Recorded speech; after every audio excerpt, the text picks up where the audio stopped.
नमस्कार मेरे प्यारे दोस्तों, आप सभी का हार्दिक स्वागत है आपके अपने YouTube चैनल स्टडी जीएस में छोटे लाल में।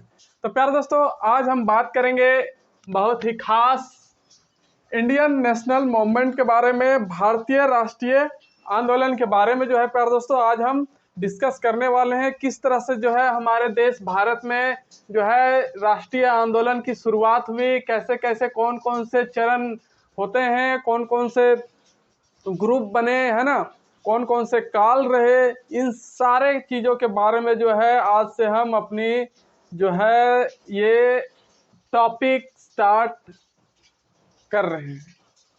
तो आई होप आपको ये पसंद आएगा। और प्यारे दोस्तों, एक बात कि वीडियो को अंतिम समय तक जरूर देखिएगा, तभी जो है आप पूरे चीज़ों को अच्छे से समझ पाइएगा, है ना।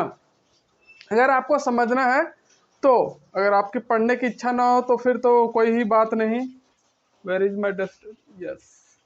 तो प्यारे दोस्तों, क्या करना है, बस दिल को थाम करके बैठिए, है ना, और देखिए कि कौन कौन आते हैं अंग्रेजों से लड़ने के लिए और क्या क्या तरीके लाते हैं, कितने ग्रुप्स बनते हैं, कौन ग्रुप का मुखिया होता है, सदस्य कौन होते हैं, ये सारे चीज़ें हम पढ़ेंगे।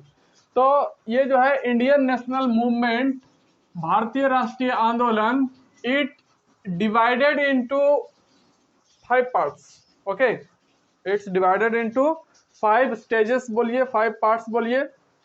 जो नेशनल मूवमेंट हम पढ़ते हैं इसको 5 भाग में डिवाइड करके ही पढ़ते हैं, तभी ये ठीक लगता है पढ़ने में। इंडियन नेशनल मूवमेंट डिवाइडेड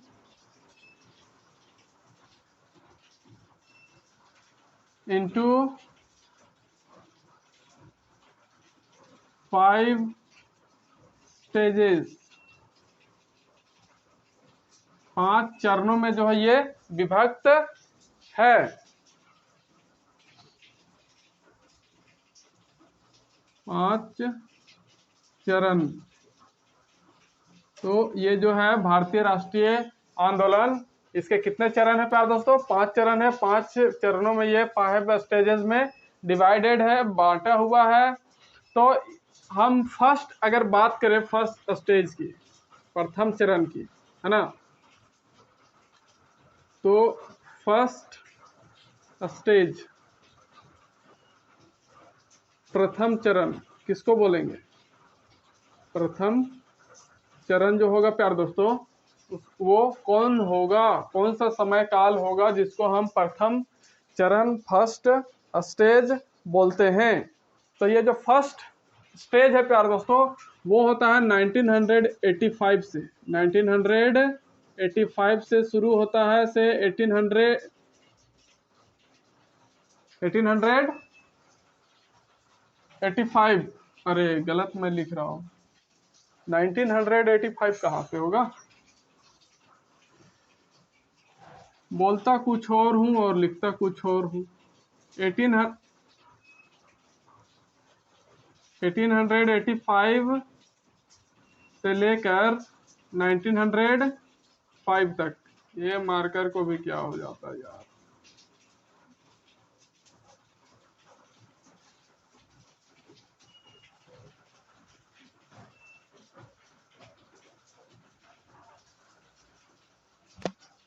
एक मिनट प्यारे दोस्तों, एक मिनट, सारी समस्याएं मेरे साथ ही होती हैं।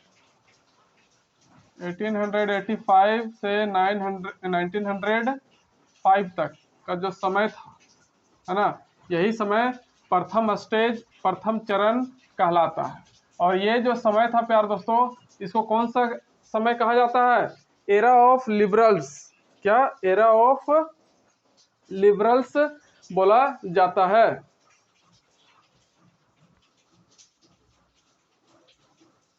एरा ऑफ लिबरल्स,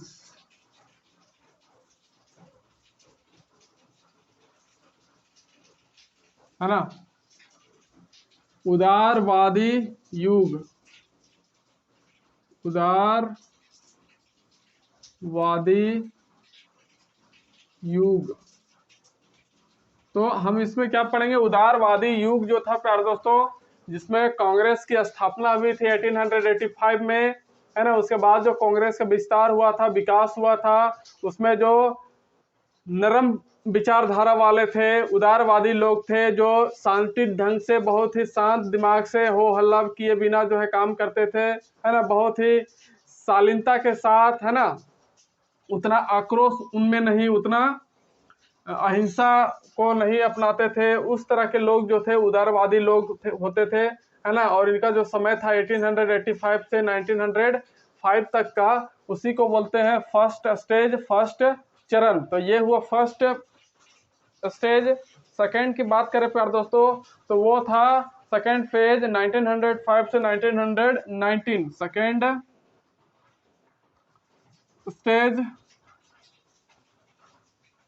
या फिर आप सेकंड फेज भी बोल सकते हैं, द्वितीय चरण।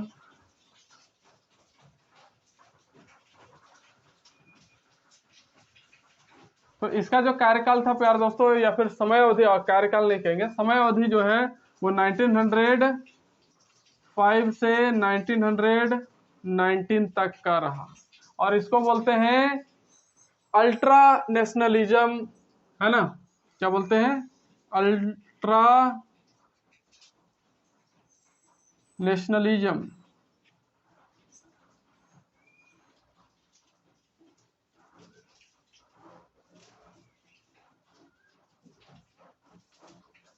अल्ट्रा नेशनलिज्म मतलब कि उग्र राष्ट्रवाद, उग्र राष्ट्रवाद।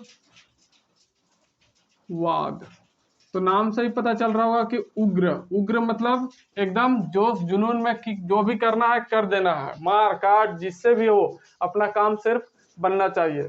देश में जो है स्वतंत्रता की लड़ाई चलनी चाहिए, उसके लिए काहे न किसी की मृत्यु हो जाए, फांसी हो जाए, जान त्यागना पड़े, कुछ भी करना हो, लेकिन जो है ये नेशनल मूवमेंट, राष्ट्रीय आंदोलन रुकना नहीं चाहिए। तो इस तरह का जो समय रहा 1905 से 1919 तक का अल्ट्रा नेशनलिज्म, उग्र राष्ट्रवाद, ये यही होता है ना।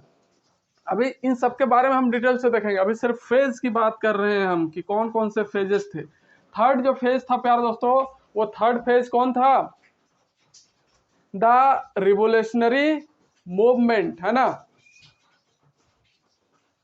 थर्ड की बात करें, थर्ड स्टेज,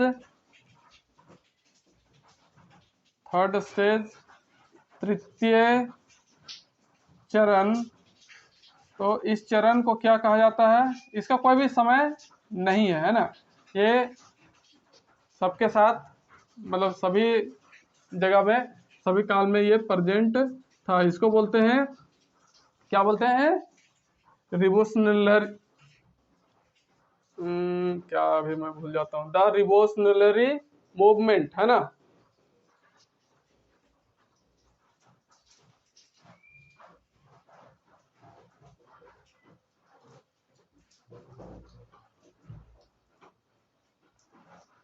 प्रोनाउंसिएशन सही से गड़बड़ हो जाता है कभी कभी। द रिवोल्यूशनरी होता है, हाँ, द रिवोल्यूशनरी मूवमेंट, मतलब कि क्रांतिकारी आंदोलन। क्या, क्रांतिकारी आंदोलन। तो क्रांतिकारी आंदोलन हुआ, हमेशा से चलते था, ऐसा नहीं कि इसके लिए कोई फिक्स टाइम था, है ना, इसलिए इसकी टाइम पीरियड की बात हम नहीं करते हैं। फोर्थ नंबर में बात करेंगे, जो बहुत ही फेमस, बहुत ही ज़्यादा चीज़ें हमें इसमें पढ़नी होती है, वो है गांधीयन एरा, गांधीवादी युग। Okay, fourth stage, fourth stage की बात करें प्यार दोस्तों, चतुर्थ चरण की या फिर चौथे चरण की, तो ये था 1919 से 1942 तक, 1919 से 1942 तक का जो समय है इसमें कवर करते हैं हम। इसके बीच में जो भी घटनाएं हो रही हैं, इसके बीच में जो भी घटनाएं हो रही हैं, इन सब के बीच में जो भी घटनाएं होंगी, उन सारी चीजों के बारे में हम इस युग में पढ़ते हैं। तो ये जो है गांधीयन एरा, द गांधीयन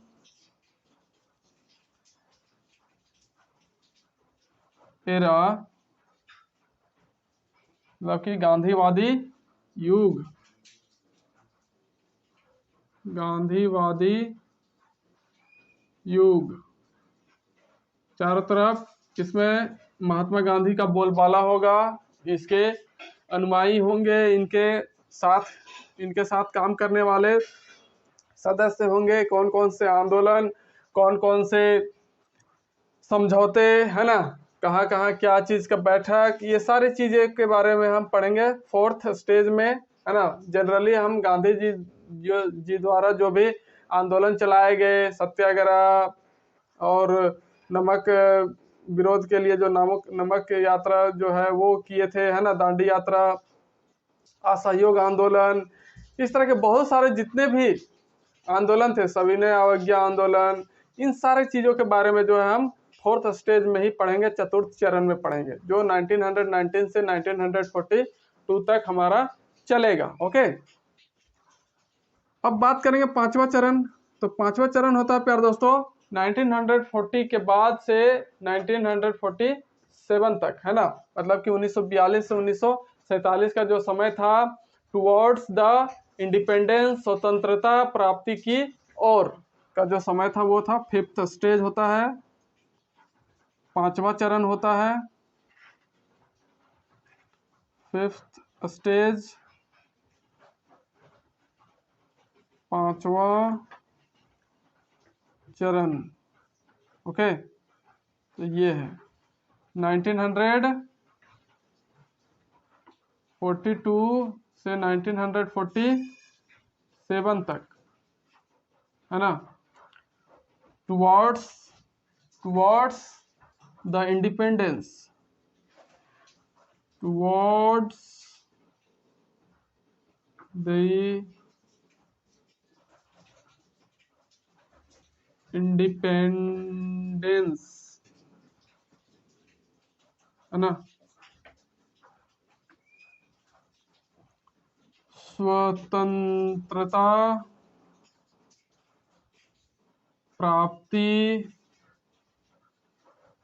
की ओर। तो ये 5 चरण हमने बताया प्यारे दोस्तों, जो नेशनल मूवमेंट था इंडिया का, इंडियन नेशनल मूवमेंट, उसके 5 चरण कौन कौन से, divided into 5 stages, which are first stage 1885 to 1905, era of liberals, उदारवादी युग।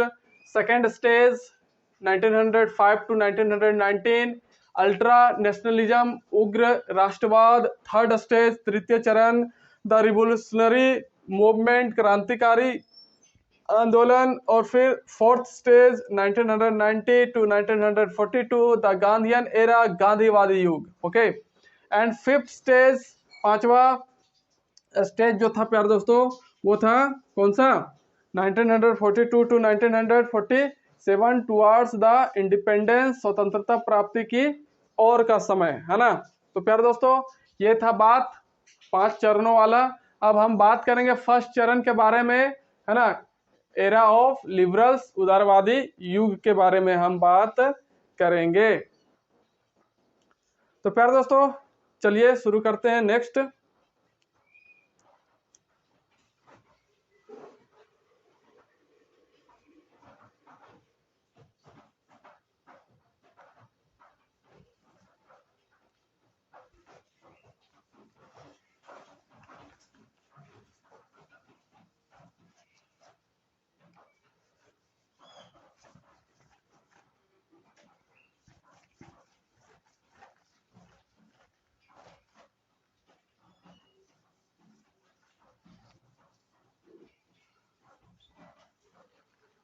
तो प्यारे दोस्तों ये रहा हमारा प्रथम चरण, जिसके बारे में अभी हम पढ़ने वाले हैं।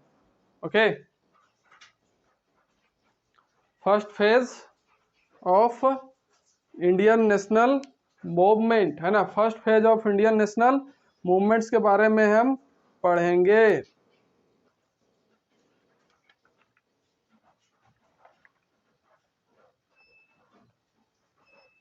तो अगर बात करें प्यारे दोस्तों फर्स्ट स्टेज की, प्रथम चरण की, ओके, तो इस युग में या फिर इस समय में जो था सबसे ज्यादा प्रभाव, है ना, इस युग में किस तरह के लोगों का जो है सबसे ज्यादा प्रभाव था, है ना, इस चरण में सबसे ज्यादा जो प्रभाव था प्यारे दोस्तों उदारवादी, है ना, इस चरण में सबसे ज्यादा प्रभाव, सबसे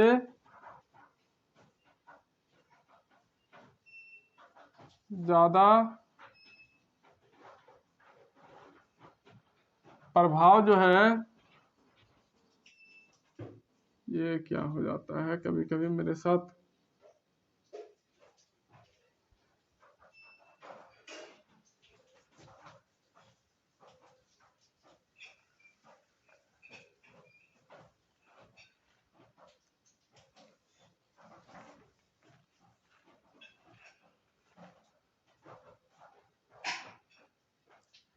तो सबसे ज्यादा प्रभाव अगर किसी की बात करें प्यारे दोस्तों तो था वो किसका था सबसे ज्यादा प्रभाव इस चरण में, तो सबसे ज्यादा प्रभाव जो था प्यारे दोस्तों उदारवादी लोगों का था, उदारवादी लोग और या फिर नरमपंथी, है ना, नरम विचारों वाले लोगों का था,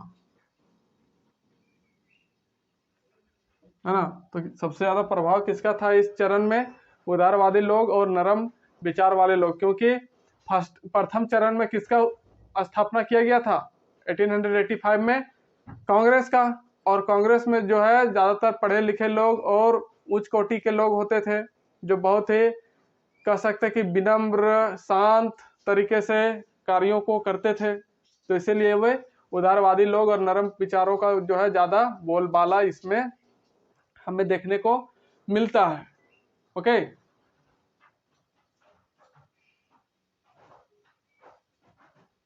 आप यहाँ नरम पंथी भी लिख लीजिएगा तो अच्छा होगा, नरम पंथी विचारों वाले लोग का प्रभाव ज्यादा होता था। और इस विचारधारा के कुछ प्रमुख लोगों को अगर बात करें, है ना, कुछ प्रमुख लोग इस विचारधारा के, तो वे इस प्रकार थे कि कुछ प्रमुख लोग इस विचारधारा के, मतलब कि प्रथम चरण के, वे कौन कौन थे, दादा भाई नेहरू जी, है ना, कल से देख रहे हैं हम दादा भाई नेहरू जी, और दूसरा बात करें तो कौन, फिरोज शाह मेहता, है ना, फिरोज शाह मेहता,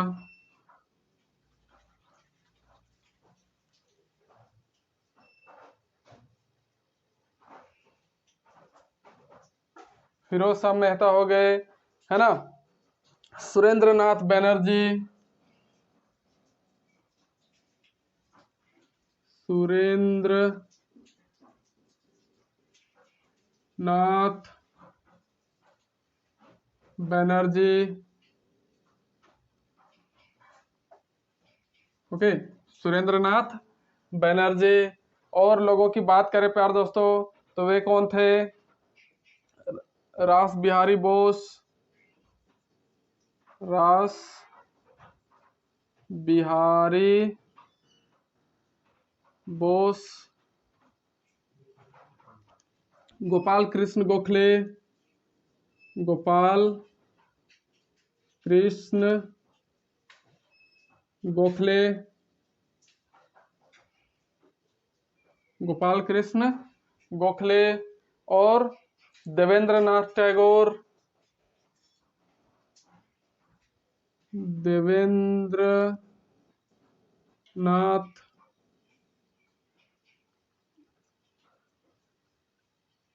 टैगोर, है ना। तो देवेंद्र नाथ टैगोर, पंडित मोहन मालवीय, पंडित मोहन मालवीय, तो इस तरह के और बहुत सारे लोग थे, है ना।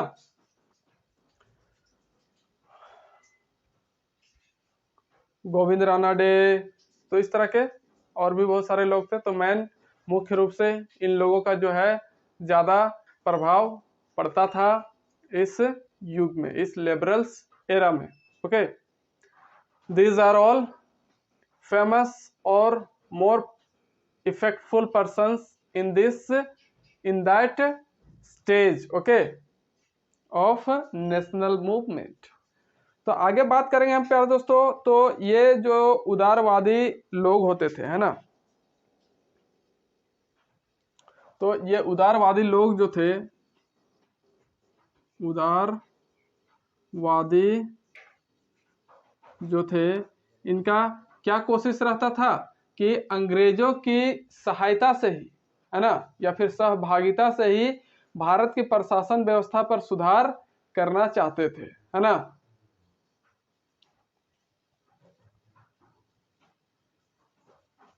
अंग्रेजों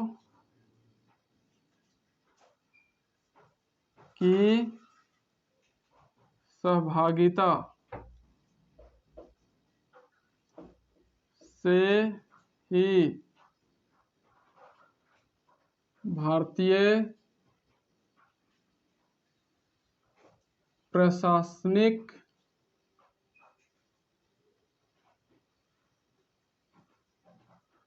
व्यवस्था में सुधार करना चाहते थे, है ना, सुधार करना चाहते थे। तो ये थे उदारवादी लोग। समझ सकते हैं कि इसमें क्या कह रहे थे कि अंग्रेजों का ही सहभागिता होगी और हमारा जो है शासन व्यवस्था सुधारा जाए। ये इनका सोच था उदारवादियों का। और ये जो उदारवादी होते थे, समाज में ज्यादा पढ़े लिखे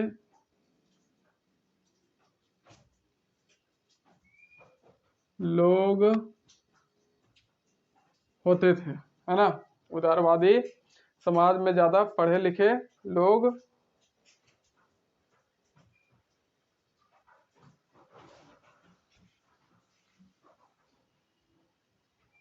इसको ज्यादा मत लिखिए, समाज में उच्च कोटि का लिख दीजिए तो ये ज्यादा अच्छा होगा। उच्च कोटि के क्या होते थे? पढ़े लिखे लोग होते थे, उदारवादी, है ना। और बात करें इस चरण के प्यारे दोस्तों, फर्स्ट चरण की, तो फर्स्ट चरण में और हमें क्या देखने को मिलता है कि इस काल में जो है शिक्षित वर्ग, है ना, इस काल में शिक्षित वर्ग, डॉक्टर्स, शिक्षित वर्ग के साथ साथ डॉक्टर्स,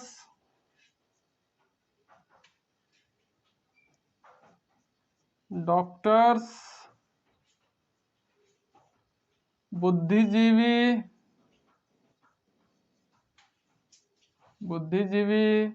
इंजीनियर,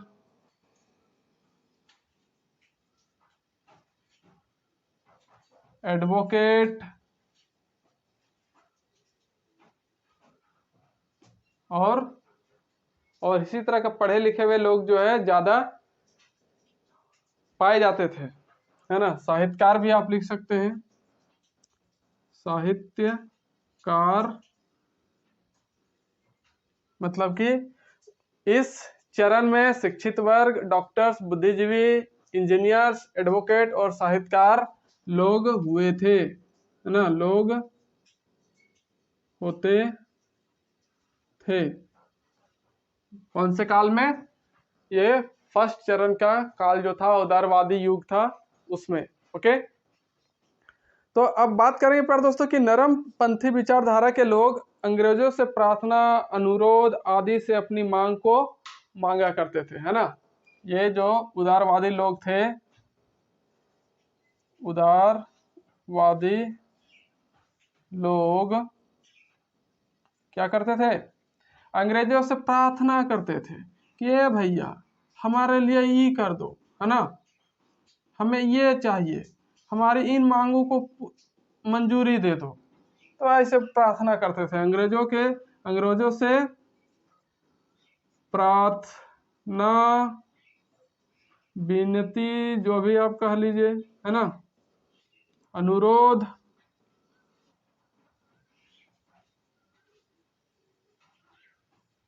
आदि तरीकों से अपनी मांगों को मांगा करते थे कि ये भैया बहुत विनती करते हैं, बहुत अनुरोध करते हैं, प्लीज हमारे लिए काम कर दो, है ना, इस तरह से।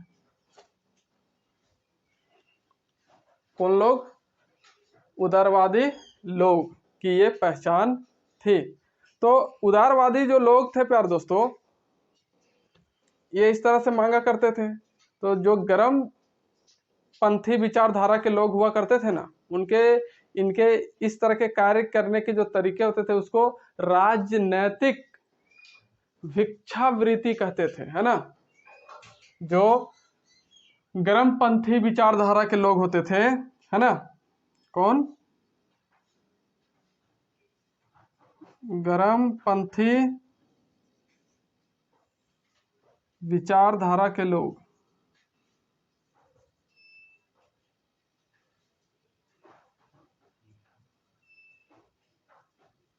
इनके इस तरह से, किस तरह से, ये विनती प्रार्थना करने वाला जो कार्य होता था, इस तरह से कार्य करने के तरीकों को क्या कहते थे, राजनैतिक या फिर राजनीतिक भिक्षावृत्ति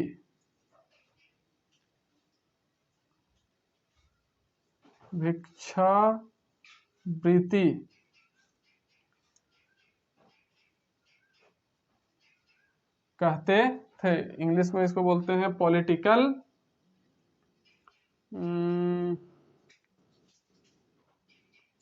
मेंडिकेंसी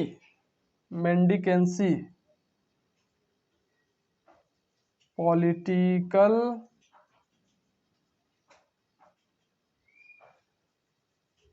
मेंडिकेंसी, है ना, राजनीतिक भिक्षावृत्ति कहते थे। कौन कहते थे प्यारे दोस्तों, यही गर्म पंथी विचारधारा के लोग। जिस तरह से उदारवादी लोग अंग्रेजों से अपनी मांग, अपनी जो भी चीजें होती थी उनको, जिस तरह से वे अपने मांग को पेश करते थे अंग्रेजों के सामने, तो उनके इन तरीकों को ही गर्म पंथी के लोग क्या कहते थे, राजनीतिक भिक्षावृत्ति। तो मैं इसे इरेज कर रहा हूं और देखेंगे कि इसमें क्या क्या चीजें हुई।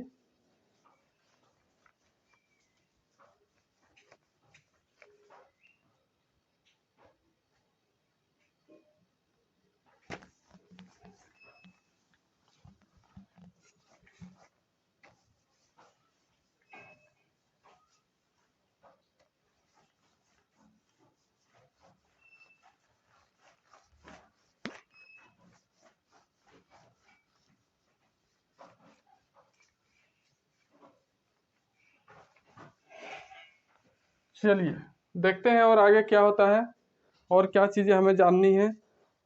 तो बात करेंगे प्यारे दोस्तों कि जब 1885 में कांग्रेस की स्थापना हुई, है ना। 1885 में क्या हुआ? बहुत परेशान हूँ, बहुत परेशान, इतना परेशान कि मत पूछिए। क्या कहें, आप लोग शेयर भी तो नहीं कर रहे हैं। थोड़ा चैनल ग्रो होता तो मैं आप लोगों के लिए ऐसी क्लास की व्यवस्था करता ना कि सारी दुनिया देखती। लेकिन खैर, ये देसी जुगाड़ से काम चला रहा हूँ। जब तक चलेगा गाड़ी रुकनी नहीं चाहिए, है ना। यही तो जीवन का सार है कि आप समस्याओं को देखकर रुक नहीं जाइए, डर मत जाइए। जो भी आपके पास हो उससे काम चलाइए और आगे बढ़ते रहिए। एक ना एक दिन सफलता मिलेगी, सुधार होगा। तो हम बात कर रहे थे 1885 की। कब की? 1885। तो इसमें क्या हुआ था? कांग्रेस की स्थापना। कांग्रेस की स्थापना। तो उस समय जो है प्यारे दोस्तों, वायसराय कौन था? वायसराय था डफरिन, लॉर्ड डफरिनवा था, है ना। तो ये जो लॉर्ड डफरिन था ना, ये क्या किया कि 1885 में कांग्रेस की जैसे ही स्थापना हुई तो इसने क्या किया कि जैसे दूसरा अधिवेशन फिर हुआ, ये तो प्रथम बार में हुआ था। दूसरा अधिवेशन दूसरा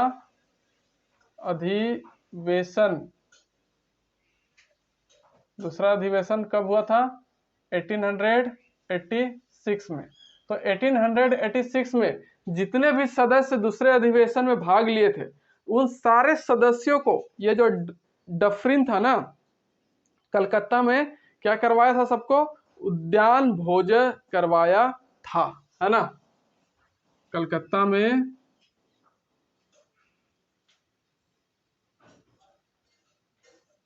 सभी सदस्यों को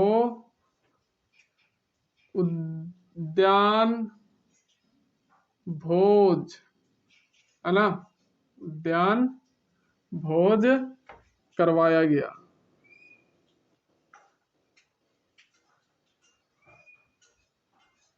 अंग्रेजों द्वारा, है ना। अंग्रेजों द्वारा क्या करवाया गया? सभी को डिलीशियस फूड दिया गया। आहा, आइए हमारे यहाँ आप लोगों का स्वागत है ना। जितने भी सदस्य सबको भोज पर आमंत्रित किया गया, है ना। उद्यान भोज पर आमंत्रित किया गया, मतलब कि तरह तरह के पकवान खाने की व्यवस्था की गई और लोग वहां गए, खाए। तो अंग्रेजों को इससे क्या लगा कि वे कांग्रेसियों से ही भारतीय जनता पर क्या करेंगे? आसानी से शासन करेंगे, है ना। अंग्रेजों को क्या लगा इससे?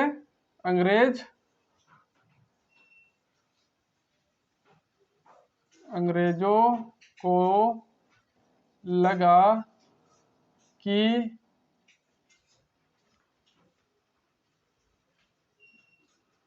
कांग्रेस के जरिए ही, है ना, कांग्रेस के जरिए ही हम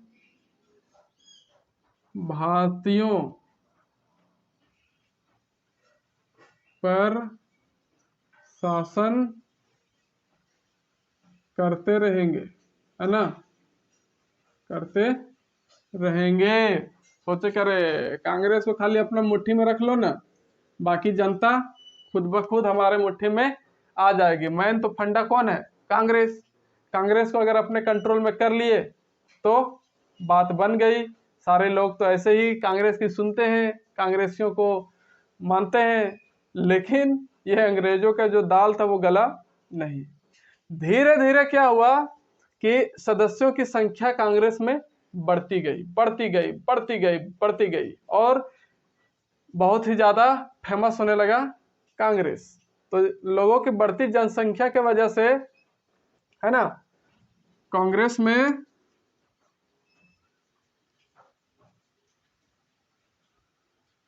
सदस्यों की संख्या बढ़ने की वजह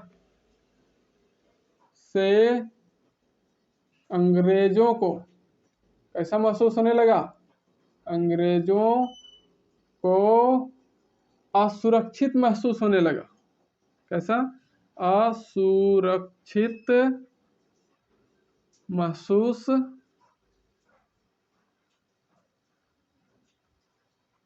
है ना, महसूस होने लगा। किस कारण से? क्योंकि कांग्रेस जो था बहुत ज्यादा प्रसिद्धि हासिल कर रहा था। इसमें कांग्रेस में सदस्यों की संख्या जो है दिन प्रतिदिन क्या होते जा रही थी? बढ़ते ही जा रही थी।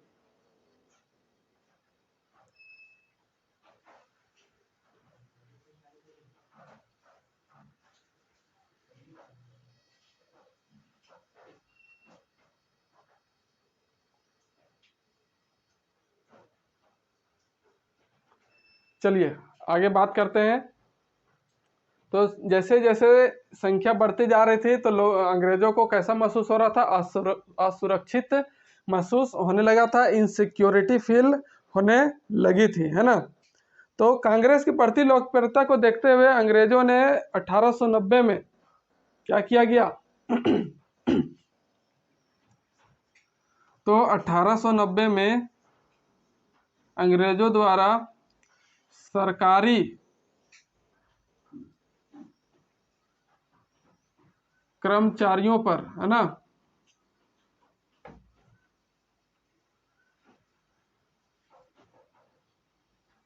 को कांग्रेस में शामिल होने से प्रतिबंध लगा दिया गया कि कोई भी सरकारी कर्मचारी जो है वो कांग्रेस में शामिल नहीं होगा, क्योंकि इसकी जो प्रसिद्धि थी कांग्रेस की धीरे धीरे क्या होते जा रही थी? बढ़ते ही जा रही थी। तो 1890 में बोला गया कि कोई भी सरकारी कर्मचारी जो है वो कांग्रेस में शामिल नहीं होगा, उस पर प्रतिबंध लगा दिया गया। Prohibited government employees to join Congress in 1890। तो बात करेंगे 1899 से 1905। तो 1899 से 1905 में नेक्स्ट वायसराय बनकर कौन आया था? वही लॉर्ड कौन? कर्जन। तो 1899 से 1905 तक जो है लॉर्ड कर्जन भारत का वायसराय बनकर आया, है ना, बनकर आया। और आया तो आया, फिर क्या किया? यही तो है सबसे बदनाम वायसराय, है ना। आते ही साथ क्या किया? भारतीयों में फूट डलवाने का काम करने लगा, है ना, आपस में लड़वाने का काम करने लगा और फूट डालो और शासन करो की नीति इसने अपनाई।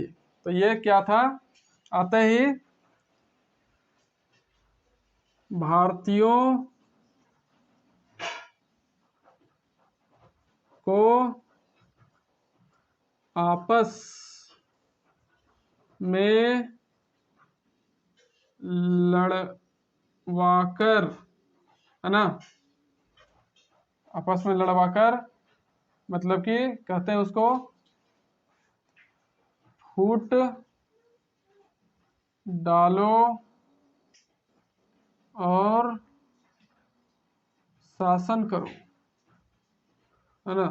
दो लोग जो अच्छे से मिलजुल करके रह रहे हैं उनके बीच में कुछ गलत फहमी डाल दो, है ना, एक दूसरे के खिलाफ भड़का दो, आपस में लड़वा दो और फिर अपना काम करते रहो, शासन करते रहो। फूट डालो और शासन करो की नीति अपनाई। कौन सी पॉलिसी के तहत?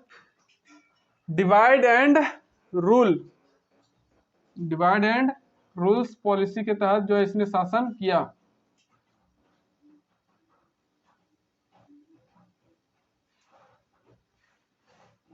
तो कौन सी नीति अपनाई इसने? फूट डालो और शासन करो, है ना, डिवाइड एंड रूल पॉलिसी।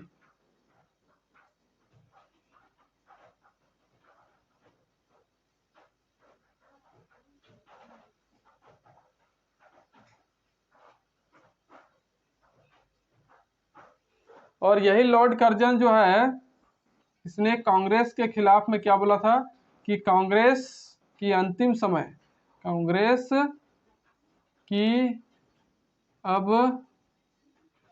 अंतिम समय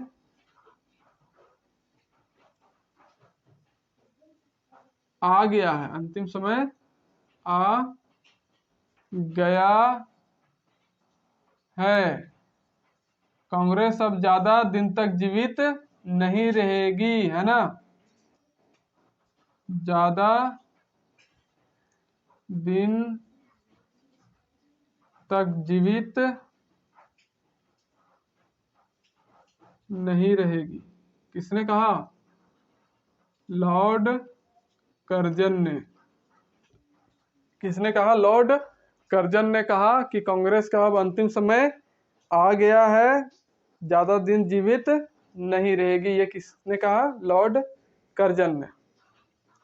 तो ये था बात प्यारे दोस्तों, है ना, फर्स्ट स्टेज की। अब हम बात करेंगे सेकेंड स्टेज की, सेकेंड फेज की, है ना, अल्ट्रा नेशनलिज्म, उग्र राष्ट्रवाद के बारे में जो है हम बात करेंगे। जो सेकेंड फेज था उसके बारे में बात करेंगे प्यारे दोस्तों, कि सेकेंड फेज में जो है क्या क्या बातें हुई, कौन कौन सी बातें हमें जाननी है। तो चलिए देखते हैं सेकेंड फेज, अल्ट्रा नेशनलिज्म।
तो देखते हैं अब किसके बारे में, सेकेंड फेज अल्ट्रा नेशनलिज्म के बारे में।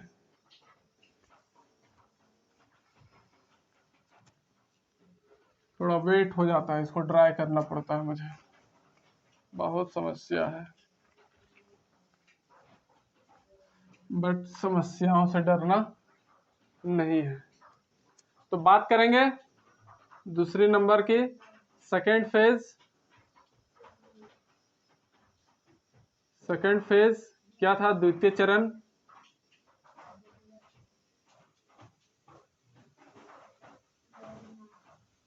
तो द्वितीय चरण की बात करें प्यारे दोस्तों, तो ये जो समय था, ये कौन सा समय था?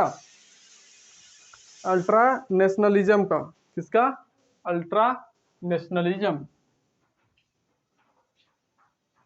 Ultra nationalism.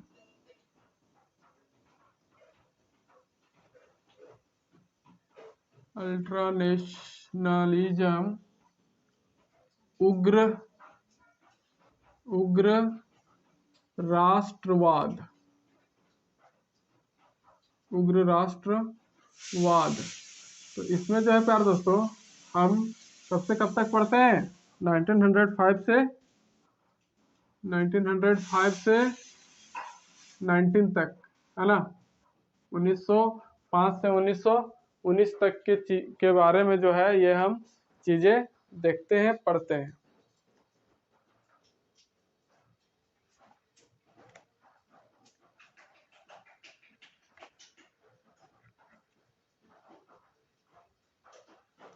चलिए, तो ये जो सेकंड फेज था प्यारे दोस्तों, है ना, इसमें कैसे लोग हुआ करते थे?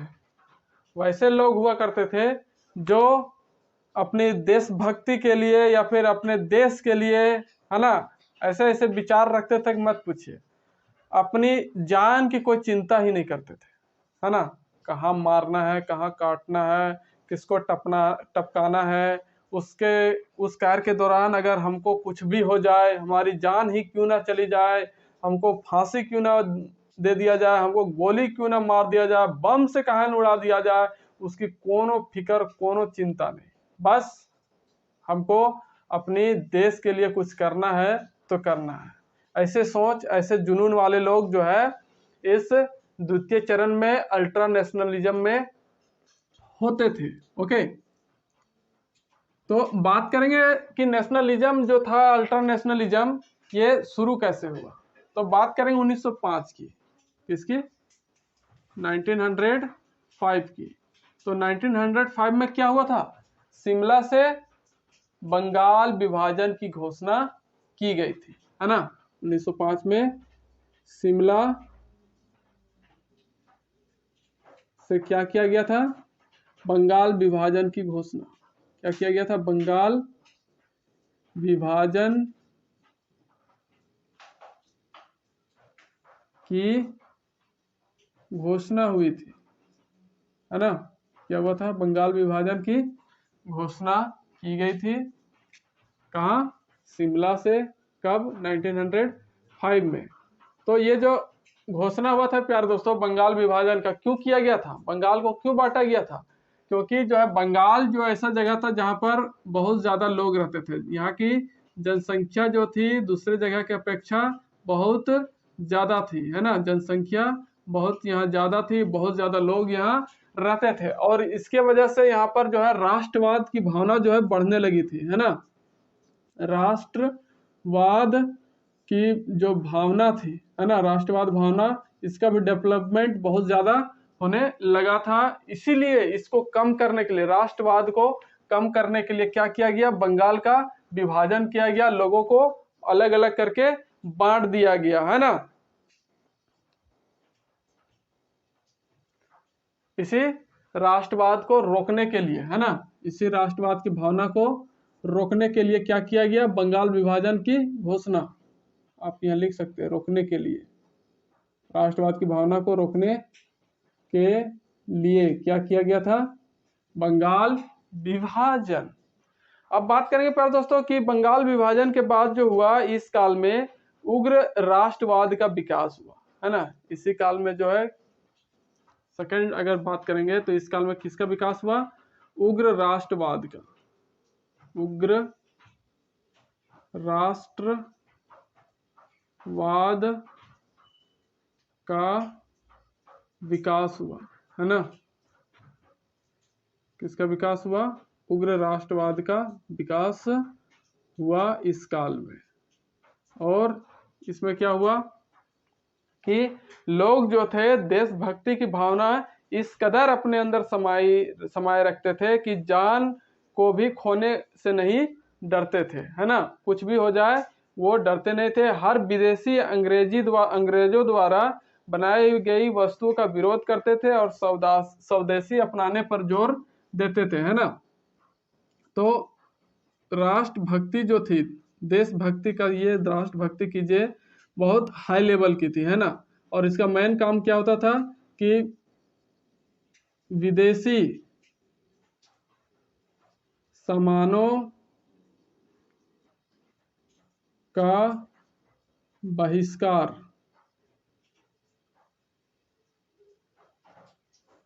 एवं स्वदेशी वस्तुओं को अपनाने पर जोर देते थे। जानते थे कि विदेशी वस्तुओं को खरीदने से विदेशियों को फायदा होगा, हम भारतीय क्या होते जा रहे हैं, दिन प्रतिदिन गरीब और निर्धन होते जा रहे हैं, वे जानते थे।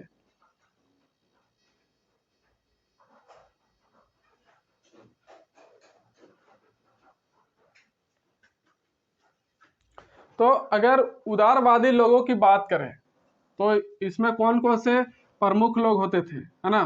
तो प्रमुख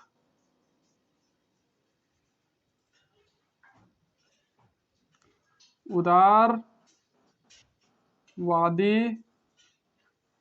लोग कौन कौन थे। तो इतिहास में जो है प्यारे दोस्तों 3 दीवाने बहुत फेमस थे, है ना। प्रमुख उदारवादी लोगों की बात करें, उदारवादी लोगों में तो जो 3 लोग थे बहुत ज्यादा फेमस थे, है ना। कहा भी जाता है कि आजादी के 3 दीवाने, लाल, बाल और पाल, है ना। आजादी के 3 दीवाने, लाल, बाल, पाल। तो उनकी बात करते हैं पहले हम, किसकी, इन्हीं लोगों की, लाल, बाल और पाल। तो ये लाल का मतलब क्या है, लाला लाजपत राय, लाला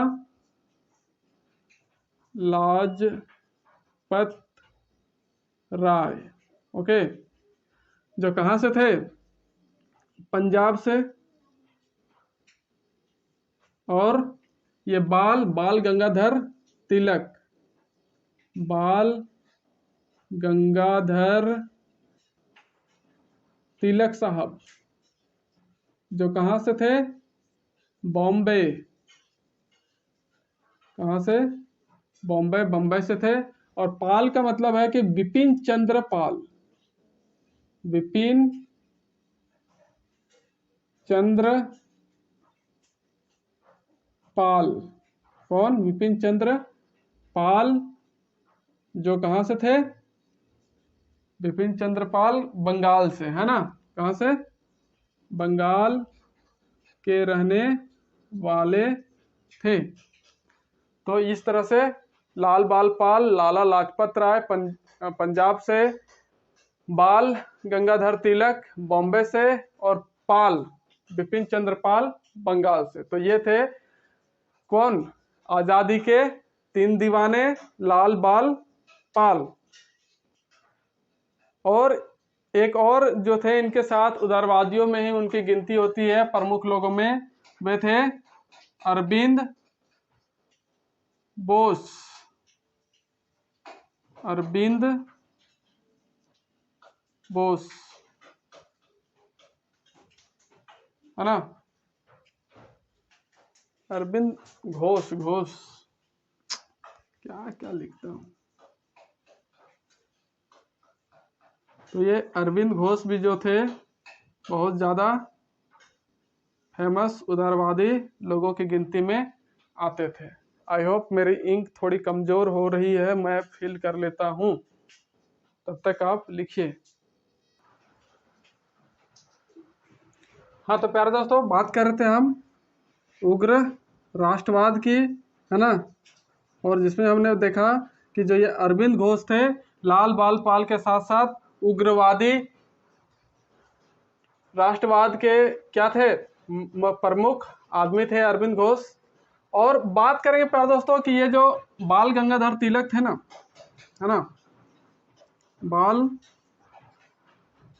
गंगाधर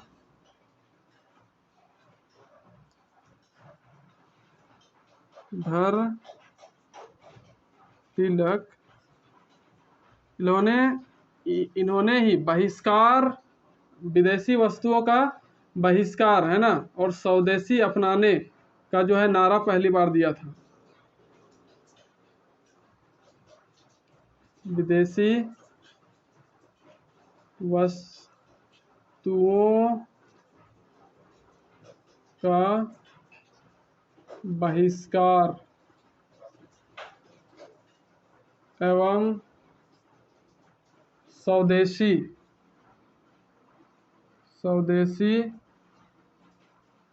वस्तुओं को अपनाने का नारा सबसे पहले दिया था, है ना। तो बाल गंगाधर तिलक जो थे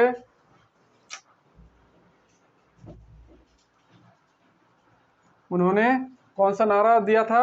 विदेशी वस्तुओं का बहिष्कार और स्वदेशी वस्तुओं को अपनाने का जो अधिकार था, बात था, नारा था, वो सबसे पहले किसने दिया था? बाल गंगाधर तिलक ने ही दिया था।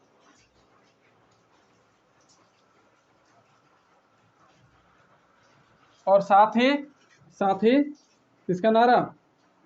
साथ ही स्वराज, है ना। तो आप कह सकते हैं स्वराज और विदेशी वस्तुओं का बहिष्कार करने का जो है नारा सबसे पहले किसने दिया? बाल गंगाधर तिलक ने दिया। किसने? बाल गंगाधर तिलक ने। और बाल गंगाधर तिलक ने ही क्या कहा था कि हमारा जो राष्ट्र है ना, क्या हमारा राष्ट्र उस वृक्ष के समान है ना, जिसकी तना स्वराज है ना। इन्होंने क्या कहा? हमारा राष्ट्र उस वृक्ष की तरह है जिसकी तना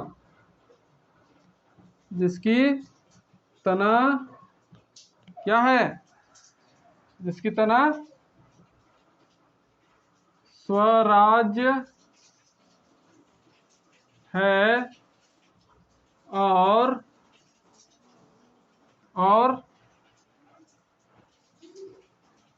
विदेशी वस्तुओं का बहिष्कार करना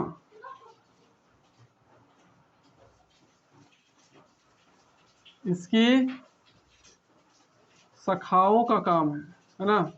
शाखाओं का काम है। तो कितना सुंदर विचार इन्होंने दिया था कि हमारा राष्ट्र उस वृक्ष के जैसा है जिसकी तना क्या है? स्वराज है ना। वो अपने अधिकार में रहेगा और उसकी जो शाखाएं होंगी, ब्रांचेज होंगी, है ना, वो क्या करेंगी कि चीज़ों को अपनाना है कि नहीं अपनाना है वो डिस्कस करेगी, निर्भर करेगी अपने फैसलों पर कि कौन सी चीज़ों को अपनाना है कि नहीं अपनाना है, विदेशी वस्तुओं को। तो इस तरह से ये इन्होंने अपना एक सुंदर विचार दिया था। अब बात करेंगे प्यारे दोस्तों कि उग्र राष्ट्रवाद का जो उदय के पीछे मुख्य कारण क्या क्या थे, है ना। उग्र राष्ट्रवाद के उदय के पीछे मुख्य कारण क्या थे?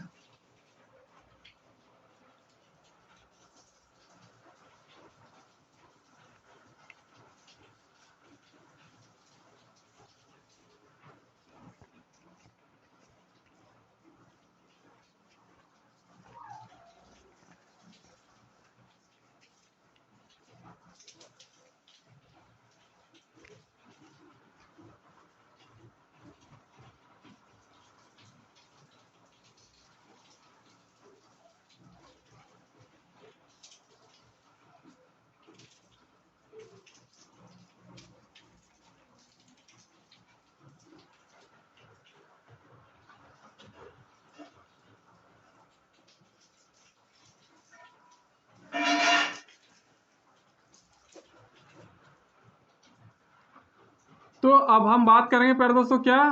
द्वितीय चरण अल्ट्रा नेशनलिज्म के उदय के प्रमुख कारण तो प्रमुख कारण क्या था कि जो कांग्रेस था, है ना, इंडियन नेशनल कांग्रेस होता था उस टाइम प्यार दोस्तों, वहां पर जो है शामिल होने के लिए या फिर उन्हीं लोगों को भाग दिया जाता था उसमें पार्टिसिपेट करने का, या फिर जगह मिलता था जो लोग ज्यादा पढ़े लिखे हुए होते थे, है ना, जो समाज के ऊंचे वर्ग के लोग ज्यादा पढ़े लिखे हुए होते थे, उन्हीं को जो है जगह मिल पाता था, है ना।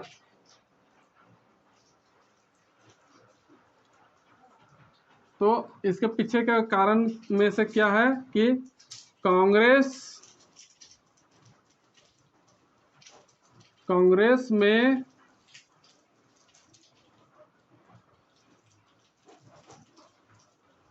वही लोग जा सकते थे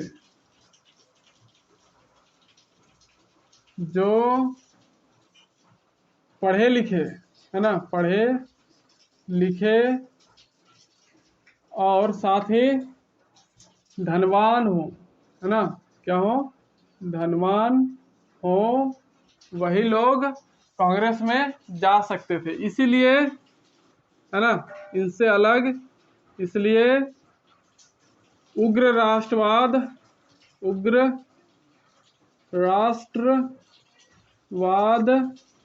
का जन्म हुआ, है ना, क्योंकि लोग ज्यादा नहीं जा सकते थे कांग्रेस में। सभी लोग तो अमीर धनवान नहीं होते थे, सभी लोग पढ़े लिखे नहीं होते थे। क्या खाली पढ़े लिखे वाले लोग ही हमें आजादी दिलाए? नहीं, है ना। तो अपने देश के लिए अगर कुछ करने की इच्छा हो तो पढ़े लिखने की जरूरत नहीं है, तो उन्होंने दूसरा रास्ता अपनाया, उग्र राष्ट्रवाद का, है ना। उन्होंने कहा कि ठीक है भैया, आप विनती प्रार्थना करते रहिए, हमारा अपना अलग तरीका है।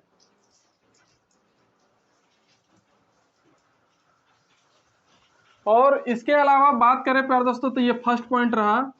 अगर इसकी और बात करें तो देश में क्या होता था, कुछ ना कुछ छोटी बड़ी घटनाएं होते रहती थी। देश में होने वाली छोटी बड़ी घटनाएं, है ना, इनसे भी क्या हुआ, लोगों में उग्र राष्ट्रवाद की भावना जागृत हुई। अब बात करेंगे प्यारे दोस्तों कि और क्या हुआ, तो अंतरराष्ट्रीय घटनाएं भी बहुत कुछ हुई थी, है ना। कुछ अंतरराष्ट्रीय घटनाएं हुई, कुछ अंतरराष्ट्रीय घटनाएं हुई, जैसे ईरान, है ना, जैसे ईरान, मिस्र, टर्की, ईरान, मिस्र, टर्की आदि देशों में क्या किया गया था, स्वतंत्रता संघर्ष करके आजादी पाई गई थी, है ना। क्या किया गया था, स्वतंत्रता संघर्ष करके आजादी मिला था उन लोगों को।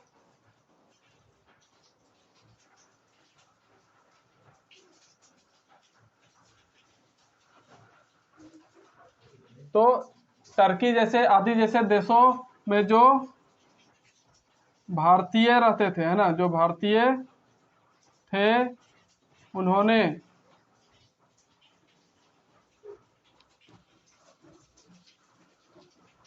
स्वतंत्रता संघर्ष करके आजादी पाई थी, है ना। तो इसी इसी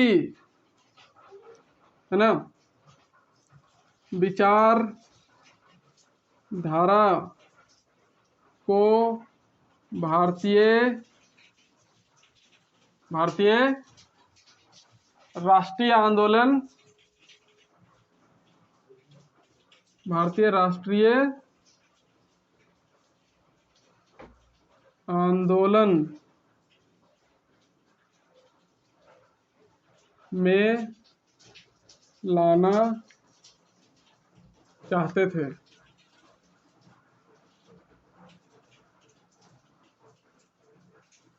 ओके,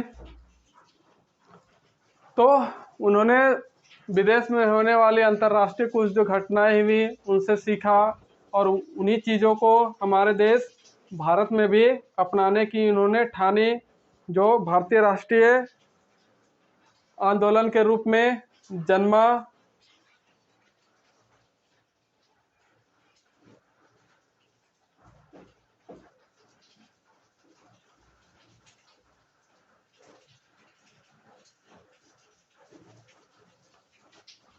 तो इस तरह से देखें कि 3 प्रमुख कारण कांग्रेस में वही लोग जा सकते थे जो पढ़े लिखे और धनवान हो सकते थे, है ना, इसलिए राष्ट्रवाद का जन्म हुआ।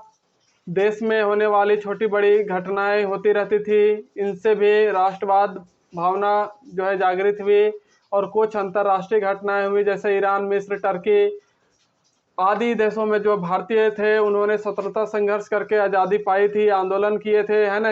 उन्हीं के इसी विचारधारा को भारतीय भी अपने राष्ट्रीय आंदोलन पर शामिल करके स्वतंत्रता पाने की जो है लक्ष्य को साध चुके थे। इसलिए जो है फिर इन्हीं विचारों से राष्ट्रवाद की भावना, है ना, इन्हीं घटनाओं से इनके अंदर भी उग्र राष्ट्रवाद की उदय हुआ, है ना। लिख सकते हैं इन्हीं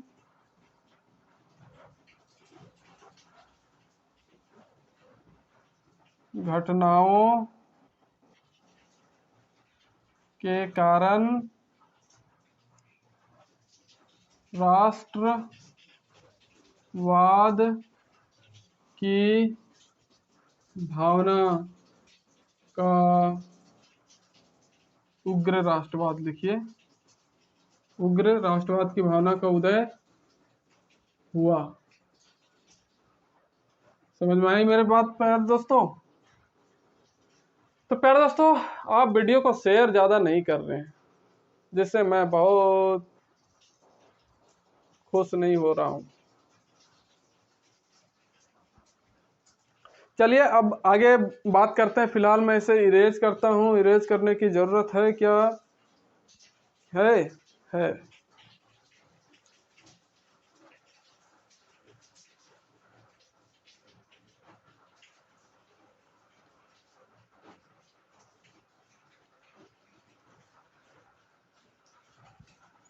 बात कर लेते हैं 1892 की।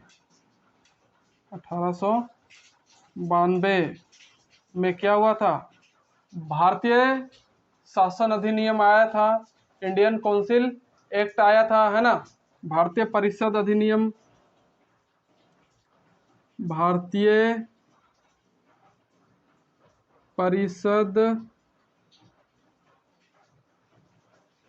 अधिनियम आया। तो जब ये आया तो इससे जो है कुछ अच्छी चीजें की गई, है ना, कुछ राजनीतिक बदलाव किए गए। तो इसके तहत कौन से राजनीतिक बदलाव किए गए? तो राजनीतिक कुछ कार्य किए गए, है ना, राजनीतिक कार्य। तो इस कार्य में क्या किया गया था कि भारतीयों को बजट में शामिल होने और बहस करने का जो है, डिबेट करने का अधिकार दिया गया था। भारतीयों को बजट में शामिल होकर बहस करने का अधिकार मिला, है ना। क्या मिला? अधिकार मिला। ये एक अच्छी कोशिश कर सकते हैं कि हुई, है ना। अब बात करेंगे प्यारे दोस्तों कि इसके बाद अरविंद घोष ने स्वतंत्रता, ये तो मुझे मिटाना पड़ेगा, आई होप, यस, मिटाना ही पड़ेगा। तो मैं इसे मिटा रहा हूँ। उसके बाद अरविंद घोष क्या बोले थे उसके बारे में देखेंगे।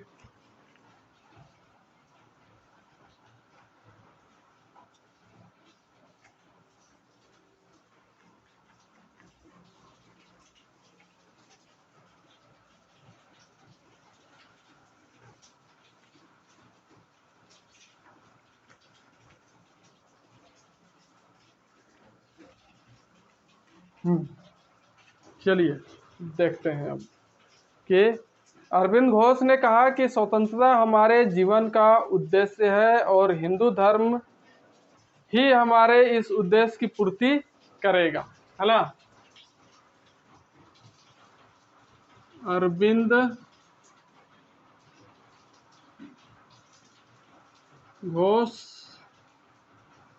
ने क्या कहा कि स्वतंत्रता हमारे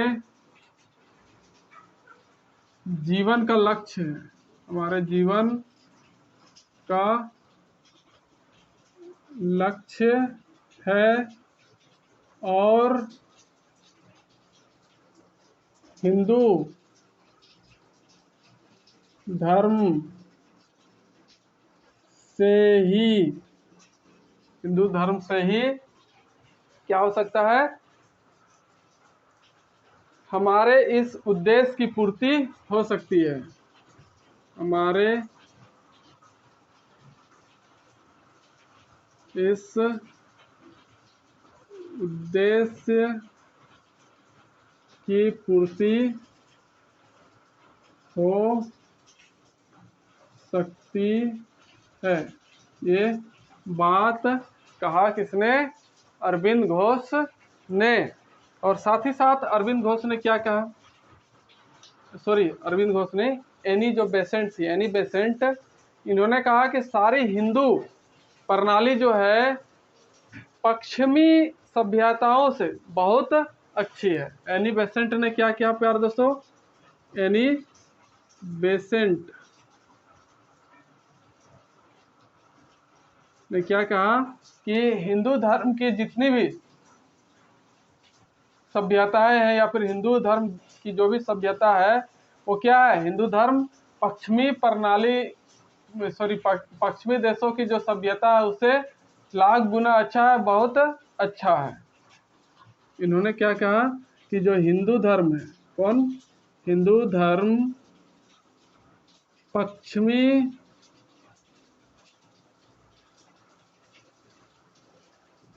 सभ्यताओं से बहुत अच्छी है। ये कहा इन्होंने, क्या कहा कि जो हिंदू धर्म है वो क्या है, पश्चिमी सभ्यताओं से बहुत ही ज़्यादा अच्छी है। ये कहा एनी बेसेंट ने।